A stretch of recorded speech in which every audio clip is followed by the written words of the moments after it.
You ever have one of those moments where things didn't go as expected, but they turned out pretty good anyway?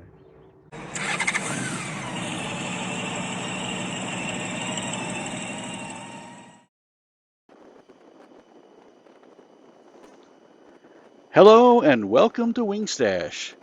My name's Carrie, and today Mrs. WingStache and I are heading out to dinner in Hermann, Missouri, which is about a 30-minute ride from where we live in Washington, Missouri. The weather is beautiful today, 72 degrees and sunny and not too much wind, so we are taking advantage of the beautiful weather and eating outside on a patio at a restaurant space behind a cool historic hotel in Herman. So I'm going to bring this ride to you without much commentary, and we'll see you as we get to Herman. Thanks for joining us.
So as I went to park here, I ended up moving the bike forward because the ground just felt uneven. The real problem was the crown of the road was so high that the bike just didn't feel stable on the side stand no matter how hard I pushed it. So I ended up making a U-turn and parking across the street. So here's the not expected part. The patio was lovely, but we ended up not eating here because they didn't start serving food out there until May. So they referred us to a pizza place across the street, which as it turns out was fantastic. We had a great pizza and really good salad. So in the end, those unexpected things might turn out to be even better, and we get to go back to the other place another time. Thanks for watching. I hope you enjoyed it, and until next time, get out there and let's ride.